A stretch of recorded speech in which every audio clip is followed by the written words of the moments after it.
Welcome students of class 11th on my YouTube channel physics info.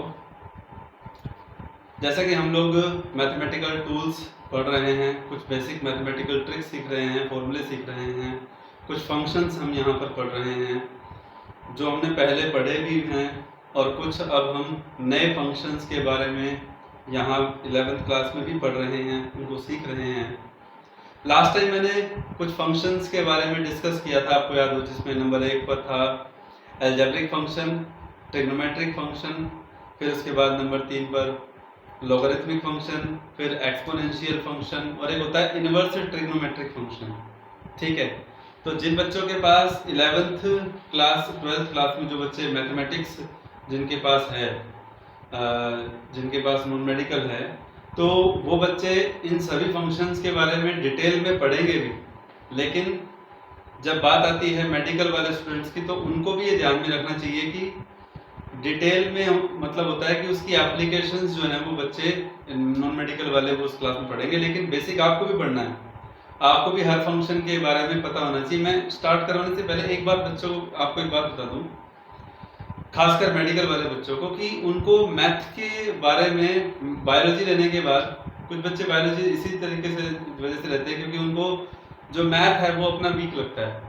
लेकिन मैं आपको ये कहूँगा कि मैथ जो पॉइंट है, मैथ जो है वो फिजिक्स के अंदर हम लोग मैथ्स पढ़ते हैं, तो मैं ये कहूँगा कि आप 3 सब्जेक्ट नहीं पढ़ रहे, आप फिजिक्स, केमिस्ट्री, बायो और मैथमेटिक्स, आप 4 सब्जेक्ट पढ़ रहे हैं। तो आप इस चीज़ पे फोकस करें थोड़ा सा कि आपको ये चीज़ जानना जरूरी है। ठीक है, तो आप ये मत समझिए कि अगर आपके पास बायोलॉजी है तो ठीक है आप मैथ से लेफ्ट कर गए, या मैथ्स आपको पीछे छोड़ देगा, या आपने मैथ्स को छोड़ दिया, ऐसा बिल्कुल भी नहीं है। खैर, अब हम आगे आते हैं। कुछ इक्वेशंस जो हैं उनको याद रखते हुए, उनको ध्यान में लाते हुए, उनके ग्राफिकल प्रेजेंटेशन को, जिसको आगे मैं आपको बताऊंगा कि आगे मैं उसको फिजिक्स में कैसे यूज करने वाला हूं, हम लोग उसको कैसे फिजिक्स में उसका यूज करने वाले हैं। ठीक है, तो चलिए आगे बढ़ते हैं। Various graphs.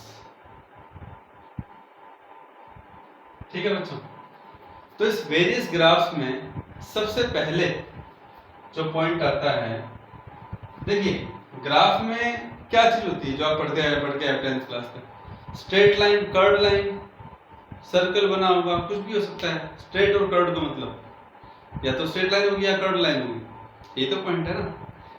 तो सबसे पहले हम स्ट्रेट लाइन की स्टैंडर्ड इक्वेशन, हालांकि मैं पहले भी बता चुका हूं, फिर भी मैं आज एक बार डिस्कस कर रहा हूं कि स्ट्रेट लाइन की जो स्टैंडर्ड इक्वेशन होती है, equation of a straight line, यानी कि जब हम ग्राफ बनाते हैं और उस ग्राफ के दौरान जब एक स्ट्रेट लाइन बनती है तो उसकी मैथमेटिकल इक्वेशन होती है y = mx + c। एक बात ध्यान में रखिएगा कि y एक्सिस पर अगर कोई और वेरिएबल होगा तो वो वेरिएबल y की जगह पे आ जाएगा, और x एक्सिस पर अगर कोई और वेरिएबल होगा तो वो x की जगह पर आ जाएगा। इसका यूज हम आगे फिजिक्स में करेंगे भी। ठीक है, आगे जो हमारे पास एप्लीकेशंस आएंगी, जो टॉपिक्स हमारे पास आएंगे, तो उन टॉपिक्स में जब हम स्ट्रेट लाइन को अप्रोच करेंगे तो इस इक्वेशन का इस्तेमाल वहां पर करते हैं। तो बच्चों ये जो m है ये क्या है, इसे कहते हैं slope, slope of straight line. ठीक है, slope of straight line, clear. Second point c क्या है, c को कहते हैं y इंटरसेप्ट, यानी कि जब ये स्ट्रेट लाइन हम ड्रॉ करने जाते हैं अभी, तो ये y एक्सिस के किस पार्ट को इंटरसेक्ट कर रही है, कितने पार्ट को इंटरसेक्ट कर रही है, तो उसे बोलते हैं y इंटरसेप्ट। ठीक है जी, तो चलिए सबसे पहले स्लोप, स्लोप को निकालने का एक तरीका है, that is equal to tangent theta. और एक बात मैं आपको यहाँ पे बता दूं, जो थीटा है, the theta is the angle made by the straight line with x axis और y एक्सिस, जो भी आप कंसीडर करना चाहें, ठीक है, लेकिन उसके अकॉर्डिंग आपको फिर स्लोप की जो डेफिनेशन है वो आपको प्रॉपर यहाँ पर पता होनी चाहिए। तो चलिए मैं पहले ग्राफ से शुरुआत करता हूँ। ये कोऑर्डिनेट एक्सिस हम लोगों ने बनाए एक्स और वाई। ये फर्स्ट देखिए ये स्ट्रेट लाइन है जिसकी शुरुआत मैंने ओरिजिन से की है, और ये स्ट्रेट लाइन एक्स एक्सिस के साथ एंगल थीटा बना रही है, तो वाई एक्सिस के साथ वही एंगल 90 माइनस थीटा हो जाएगा। ठीक है, अब उसके बाद अगर मैं यहां देखूं तो ये लाइन ओरिजिन से स्टार्ट हो रही है, तो इस केस में c की वैल्यू 0 होगी। इस फर्स्ट केस में जहां पे लाइन की शुरुआत ओरिजिन से हो रही है, तो वहां पे y इंटरसेप्ट तो हुआ ही नहीं, y एक्सिस पर तो लाइन कोई कट ही नहीं कर रही किसी पॉइंट को जहां से स्टार्ट हो रही है, तो c 0 हो गया, थीटा कुछ ना कुछ एंगल है ही। तो देयरफॉर जो ये इक्वेशन है, ये इक्वेशन इस ग्राफ के लिए रिड्यूस हो जाएगी y equal to m into x में। ठीक है, तो ये फर्स्ट ग्राफ हो गया। अब बारी है सेकेंड ग्राफ को समझने की, स्ट्रेट लाइन के सेकेंड ग्राफ को समझने की। देखिए बच्चों, again x axis, this is y axis. ठीक है, अब मैंने ये स्ट्रेट लाइन बना दी यहां से। अब इसके बारे में आप क्या कहेंगे? इसके बारे में आप ये कहेंगे सर ओरिजिन तो ये है और ये लाइन यहां से शुरुआत हो रही है, तो इसका मतलब ये जो पार्ट है ना जितना भी ये, दिस इज सी, इसे बोलते हैं वाई इंटरसेप्ट, यानी कि वाई एक्सिस के जितने पार्ट को इसने इंटरसेक्ट किया या कवर किया या ऑक्यूपाई किया। और ऐसे में अगर मैं इस लाइन को पीछे तक ले आऊं, तो ये जो एंगल है, ये एंगल थीटा जो इसने बनाया, ये आपके सामने है। अच्छा एक चीज और यहाँ पे, वहां से पहले एक चीज और यहाँ पर, ये जो थीटा एंगल है आप देख रहे हैं कि ये 90 से कम है, लेस देन 90 है, एक्यूट एंगल है, और टेंजेंट की वैल्यू 90 से नीचे होने का मतलब सभी ट्रिग्नोमेट्री फंक्शन 90 से कम पे पॉजिटिव होते हैं। इसलिए हम कहेंगे कि y इक्वल टू mx तो है ही है, और m की वैल्यू पॉजिटिव भी है। m की वैल्यू क्या है? पॉजिटिव भी है। ठीक है, इस केस में अगर हम बात करें, इस केस में थीटा जो आप देख रहे हैं वो लेस देन 90 है, तो इसीलिए m की वैल्यू पॉजिटिव आएगी। एक पॉइंट तो ये क्लियर हो गया। और जो c है, इंटरसेप्ट जो है वो भी पॉजिटिव है, पॉजिटिव है। c इंटरसेप्ट की वैल्यू भी कैसी है? पॉजिटिव। कैसे है पॉजिटिव? क्योंकि वो प्लस y एक्सिस के पार्ट को ऑक्यूपाई कर रहा है। ठीक है बच्चों, तो ये सेकंड ग्राफ हो गया। तो ऐसे में इसमें तो इक्वेशन स्टैंडर्ड की कंप्लीट ही आएगी, y equal to mx plus c, ये तो कंप्लीट ही होगा इसमें। ठीक है, अब बारी है थर्ड की, ध्यान से देखिएगा। जो थर्ड लाइन है वो है हमारे पास कुछ इस तरह से। ठीक है, इसके बारे में आप क्या कहेंगे? इसके बारे में हम ये कहेंगे कि थीटा एंगल है, लेस देन 90 है, नो डाउट। ठीक है, लेकिन अब ये जो पार्ट है, ये C, ये ओरिजिन, ये प्लस y एक्सिस, ये प्लस x एक्सिस, तो ये क्या है? Minus y। और C इंटरसेप्ट कहाँ है? C इंटरसेप्ट है यहाँ से लेकर के यहाँ तक, है क्या नहीं? ओरिजिन से लेकर के यहाँ तक। तो ये C क्या हुआ? जो C इंटरसेप्ट की वैल्यू है यहाँ से लेकर के यहाँ तक, दैट इज नेगेटिव। ठीक है, स्लोप 90 से कम है, तो m की वैल्यू जो है वो पॉजिटिव है, c नेगेटिव है। इसलिए अगर इक्वेशन हम लिखें तो ये बनेगा y equal to M X plus C, जहां पर हमें एक बात ध्यान रखना भी है कि मतलब इक्वेशन तो ये लिखी जाएगी, पर पॉइंट ये है कि c की वैल्यू यहाँ पर नेगेटिव पुट करेंगे हम लोग। ठीक है बच्चों, और m की वैल्यू पॉजिटिव क्योंकि थीटा है लेस देन 90। ठीक है, थर्ड 3 ग्राफ हो गए, समझ में आ गए? ठीक, अब बारी है फोर्थ ग्राफ की, स्ट्रेट लाइन के लिए। X axis, y axis, origin, and now this is a straight line. इसके बारे में आप क्या कहेंगे? इसके बारे में एक चीज देखिए, जो एंगल है, the angle will be in between the line and x axis, this is theta which is greater than 90, ठीक है, विच इज ग्रेटर देन 90। और अगर मैं यहां से लेकर के यहां तक बात करूं इसकी, तो दिस इज सी जो कि पॉजिटिव है ना, और थीटा ग्रेटर देन 90 का मतलब हो गया सेकंड क्वाड्रेंट, ऑब्ट्यूज एंगल हो गया ना ये, कैसा एंगल हो गया? ऑब्ट्यूज। ऑब्ट्यूज होने पर m की वैल्यू जो टेंजेंट थीटा है वो नेगेटिव हो जाएगी 90 से ग्रेटर, और c की वैल्यू जो है वो पॉजिटिव है, और इक्वेशन दोनों की इक्वेशन वही रहेगी, क्योंकि m की वैल्यू भी यहाँ पे हमें कुछ ना कुछ मिलेगी और c की वैल्यू भी है, तो y equal to mx plus c, equation will remain same, ठीक है। तो जो चार ग्राफ मैंने आपको बताए, इसी तरह से और भी काफी सारे केसेस बन सकते हैं यहाँ पे। तो इतना ओरिजिन के साथ positive y intercept, negative y intercept, फिर पॉजिटिव वाई इंटरसेप्ट, और उसके बाद obtuse angle, slope is negative, तो ये हमने 3-4 केसेस यहाँ पर स्ट्रेट लाइन के रिगार्डिंग डिस्कस किए हैं। चलिए अब बारी आती है एक नए ग्राफ को समझने की स्ट्रेट लाइन के अलावा, और बच्चों ये ग्राफ है पैराबोला। क्या है? पैराबोला। इसमें एक चीज मैं आपको ध्यान से बता दूं, ध्यान से समझने की बात जो है यहाँ पे वो ये है कि यहाँ पे आपको समझना पड़ेगा, this is x axis, this is y axis, this is origin. इसमें जो ग्राफ मैं बनाने जा रहा हूं, दिस ग्राफ, इसमें आप एक चीज देख रहे होंगे, ये सिमेट्रिक है, इसे सिमेट्री कहते हैं, सिमेट्री। क्या कहते हैं इसे? सिमेट्री, क्योंकि सिमेट्री किसके अबाउट? वाई एक्सिस के अबाउट। क्यों?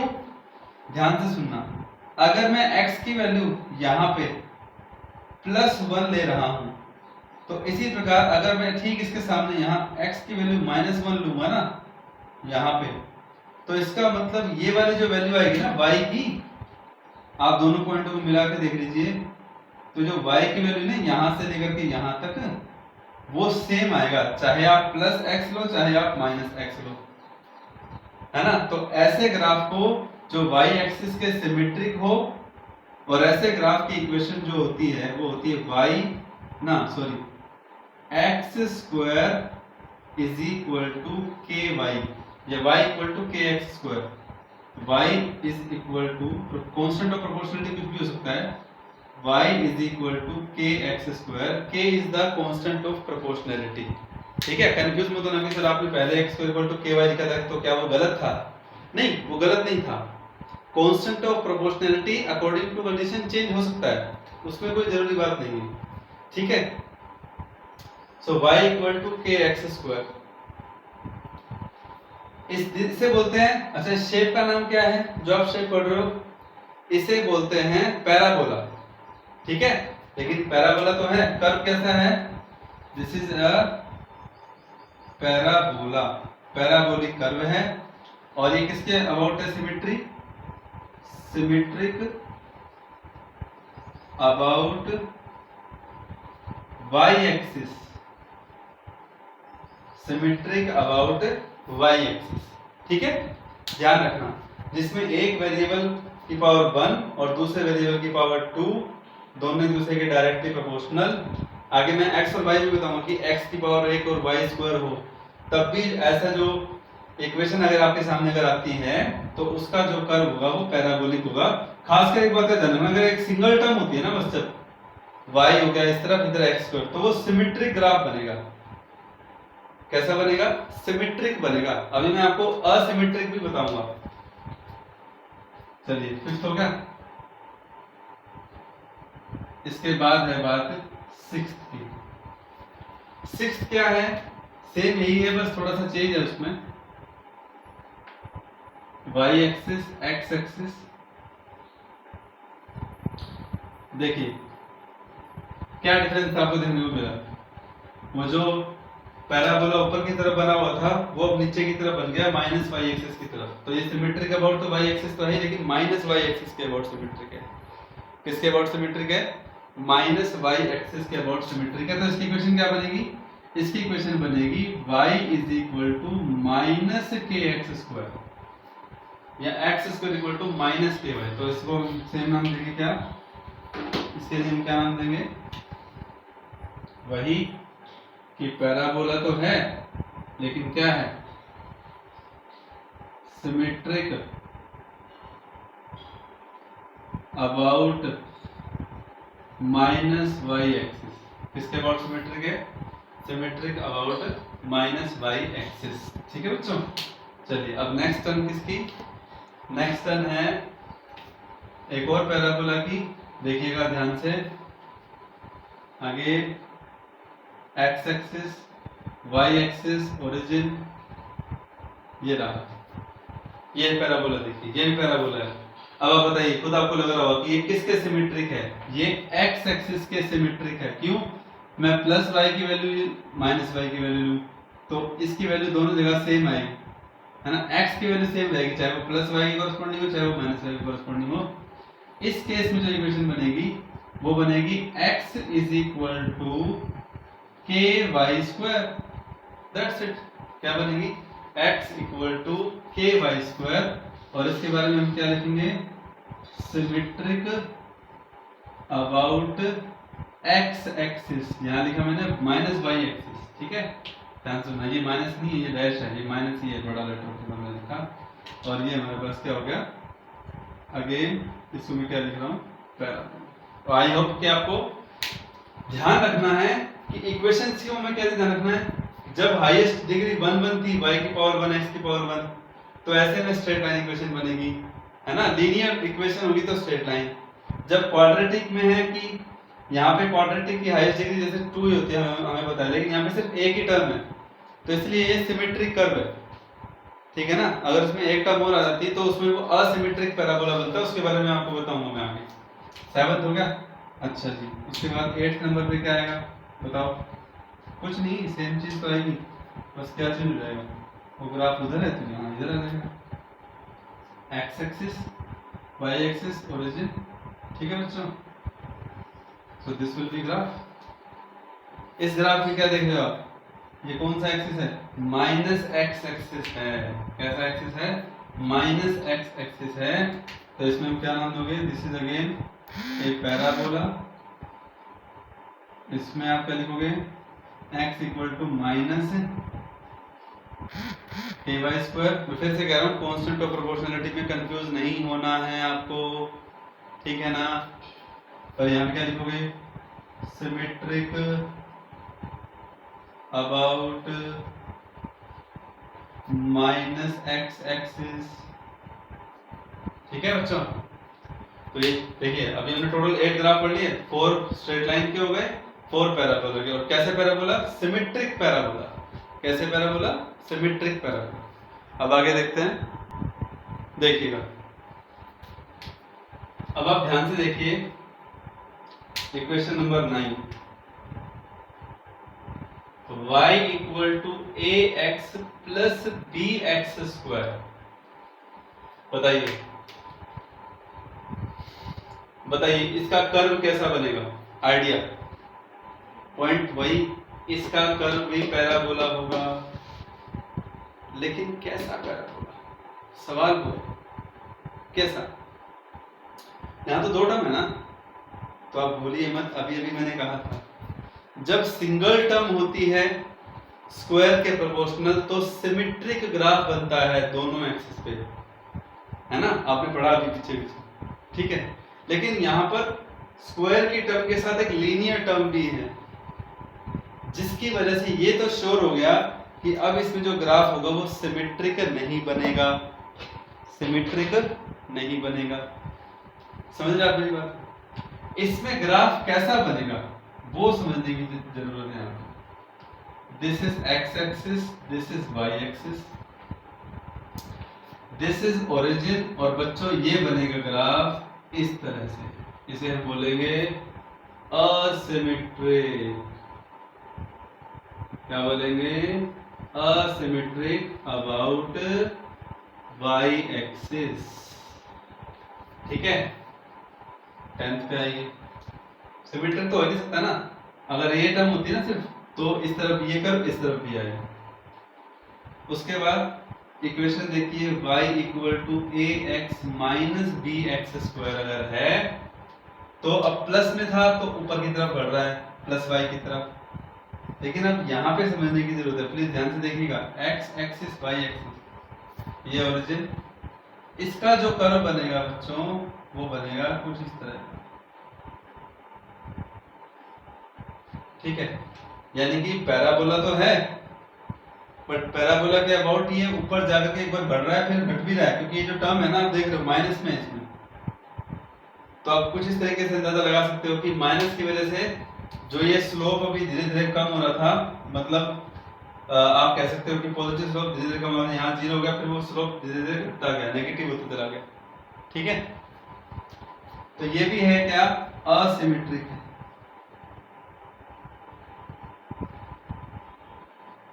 अबाउट इक्वेशन तो ध्यान रखना आपको, y एक्सिस किसके अबाउट y एक्सिस असिमेट्रिक का। चलिए अब उसके बाद पैराबोला के बाद अब मैं आपको एक और जो है टर्म बताने जा रहा हूं, वो है एक और ग्राफ मैं आपको बताने जा रहा हूं, और वो आप लोग जान लीजिए समझ लीजिए, बेशक आप उसको फर्स्ट टाइम पढ़ रहे हैं ध्यान से सुन लीजिएगा। That is x square plus Y square equal to are square. बच्चों capital R is the radius of a circle, यानी कि x की भी पावर 2 y की पावर भी 2, यानी कि दोनों की डिग्री, दो वेरिएबल हो गए, दोनों वेरिएबल की डिग्री 2 हो गई, तो ऐसे में वो इक्वेशन एक स्ट्रेट लाइन की इक्वेशन नहीं होगी, वो एक इक्वेशन होगी एक सर्कल की, and that is equal to are square also. बात समझ में आ गई? Is it clear? जब दोनों की पावर 1 थी x, अभी y equal to mx plus c, y rest to power 1 x rest to power 1, जब दो वेरिएबल हो और एक बात और कि हाईएस्ट डिग्री 1 हो तो हम कहेंगे that's a linear equation in two variable and the corresponding graph will be a straight line, ठीक है। Now x square plus y square equal to r square represents the equation of a circle, equation of a circle. तो आप समझ जाइए जब equation of a circle है तो graph कैसा बनेगा, ग्राफ बनेगा सर्कल, ओरिजिन मैक्सिमम वैल्यू आप चारों तरफ मान सकते हो क्या, plus r, this is y axis, this is x axis, this is minus x axis, maximum value की बात करो ना, माइनस आर, तो r क्या है, रेडियस ही तो है, समझ लो। तो this is the equation of a circle. तो कैसा ग्राफ बना, कैसा ग्राफ बनेगा, सर्कुलर ग्राफ बनेगा, ठीक है। चलिए अब मैं आपको एक और ग्राफ बताता हूँ, एक और टर्म मैं आपको बताता हूँ, ये रहा आपके सामने, कुछ बच्चों ने पढ़ा भी हुआ है, कुछ बच्चों का ध्यान भी होगा, नहीं भी ध्यान है तो ध्यान से देखिएगा। इस शेप को जो है थोड़ा सा एसिमेट्रिक बन गया यहाँ पे, थोड़ा दोबारा बता देते, चलो कोई बात नहीं।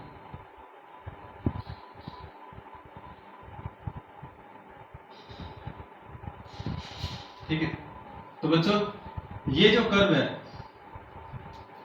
इस कर्व स्ट्रक्चर को क्या बोलते हैं, एलिप्स, क्या बोलते हैं, ellipse, and the equation of ellipse is, x square by a square plus Y square by b square is equal to 1। अब ये ए और बी क्या है ये आपको समझना है, ध्यान देना है यहाँ पे बच्चों, क्या है,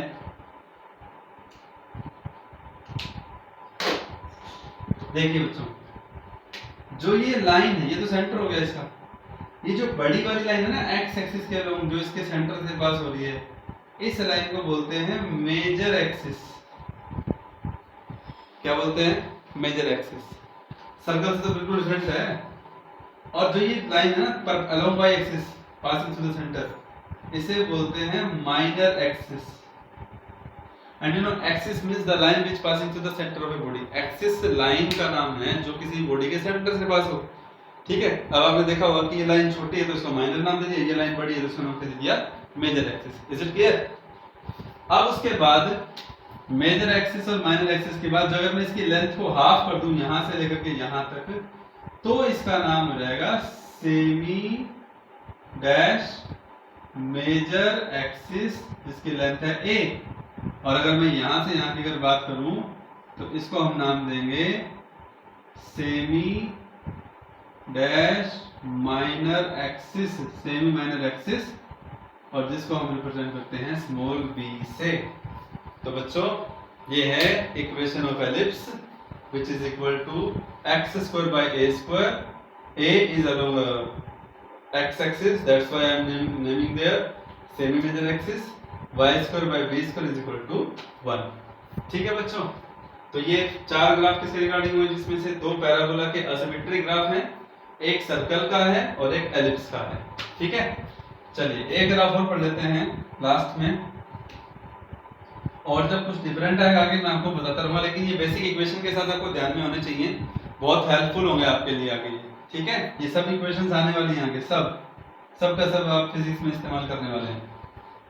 13th है इक्वेशन है y equal to e raise to power minus x, आपके सामने है y equal to e raise to power minus x, exponential function आपके सामने आ गया और x के साथ माइनस है, तो माइनस का मतलब ये होगा कि देखो इसमें अगर ग्राफ बनाऊं तो x तो वेरिएबल हो ही गया, अगर मैं इसमें x और y के बीच में अगर ग्राफ बनाता हूं, ठीक है, x और y के बीच में अगर मैं ग्राफ यहाँ पे बनाता हूं बच्चों, तो कैसा बनेगा ग्राफ, ध्यान दीजिएगा, वो बनेगा x बढ़ता जाएगा e की पावर माइनस में और बढ़ती जाएगी, माइनस में तो नीचे डिनोमिनेटर में आएगा तो 1 में e raise to power x हो जाएगा। x बढ़ रहा है तो ये डिनोमिनेटर बढ़ रहा है, डिनोमिनेटर बढ़ रहा है तो y कम हो रहा है। और एक बात ध्यान से सुनना, बहुत फास्टली डिके होता है, बहुत फास्टली, इसे बोलते हैं एक्सपोनेंशियल डिके। क्या कहते हैं इसको, एक्सपोनेंशियल डिके। अगर यहाँ पे e की पावर x होगी ना प्लस में, तो वो एक्सपोनेंशियली बढ़ेगा, यहाँ पे माइनस मैंने लगाया ना तो ये एक्सपोनेंशियल डिके है। अगर मैं x की पावर प्लस यहाँ माइनस एक्स की जगह प्लस एक्स ले लूंगा ना, तो ये क्या आएगा, एक्सपोनेंशियली राइज करेगा वो। ठीक है, इन सब का इस्तेमाल होगा, लेकिन बेसिक बता दिया, डिके है, राइज होता तो ग्राफ ऐसा बनेगा। अगर प्लस एक्स होगा ना, तो जैसे मान लो यहीं पे दिखा देता हूँ 14th में, इसी में दिखा दूं क्या, इसी में दिखा देता हूँ, तो इसमें एक्सपोनेंशियली राइज कर जाएगा वो एक सैचुरेशन पॉइंट के बाद। ठीक है, खैर 14th के बाद 13th के बाद अब एक ग्राफ आपको मैं और बताता हूं,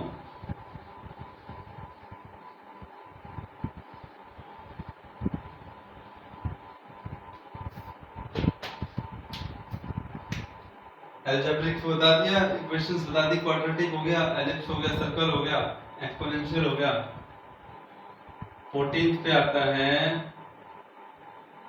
y inversely proportional to x और x inversely proportional to y, और अगर मैं कहूं x multiply y equal to constant, ये क्या है,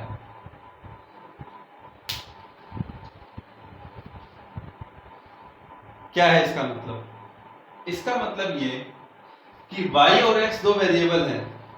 अभी आप मैथ्स की फॉर्म में समझिए कि y और x दो वेरिएबल हैं, y की पावर भी 1 है, x की पावर भी 1 है, दोनों लीनियर टर्म हैं, ध्यान से सुनना, दोनों लीनियर टर्म हैं और दोनों एक दूसरे के इनवर्सली प्रोपोर्शनल हैं। तो ऐसे में जब मैं y को वहां ले जाऊं तब भी x y आएगा, और प्रोपोर्शनल टू का जो साइन हटाएंगे तो इक्वल आएगा, इक्वल टू सम कांस्टेंट हम लोग अप्लाई करते हैं। आप लोगों ने 10th में भी ये पढ़ा है कि प्रोपोर्शनल टू का साइन जब हटता है तो उसके साथ कुछ कांस्टेंट को हम लोग अप्लाई करते हैं, तो x y equal to constant. अब सवाल आता है कि इसका ग्राफ कैसा बनेगा,